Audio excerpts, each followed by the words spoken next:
let me go in the trade deadline direction. What are you hearing right now? Not just specifically Milwaukee. We've already seen 2 trades because Toronto is selling off some players. What do you have for me on that front, Brian? Yeah, so I think one of the teams people are keeping a very close eye on right now is the Atlanta Hawks. The Atlanta Hawks are underperforming.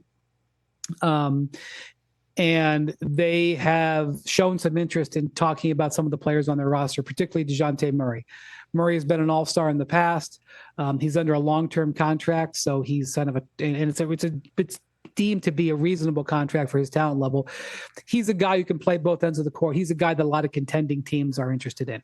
So there's a lot of interest in whether DeJounte going to a contending team could, tip the balance of power. So they are one of the hot spots to keep an eye on.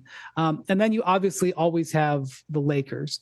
The Lakers are once again at midseason about 500 like they were a year ago, and once again sniffing around to see if they can make a move. It's actually kind of remarkable how similar their situation is. They're in a better state than they were last year. In my view, they're much deeper and they have much more versatility, but they're still underachieving. And so Rob Pelinka is looking to see if he can find a way to improve that roster. So they're out there scavenging and trying to find it. And of course, the Lakers and the Hawks, 2 teams looking to do business, have talked, but there's other teams out there interested. I mean, I think the Golden State Warriors are a big question mark. Do they stick with this roster and try to sort of go against the grain when it looks like that this team has maybe run its course? Do they keep this core together and wait until the summer to address it? Do they look to do something at the deadline to try to give them another chance? They've got a $400 million payroll, Rich, with when you include their luxury taxes, $400 million. And they've got Chris Paul's contract, $36 million. They've got some first round picks that they have available. They have some young players. Like, they actually have some pieces that they could go out into the market with. The question is there a move for them that is actually productive as opposed to just hoping that their guys regain some of the form that they had, 2 years ago?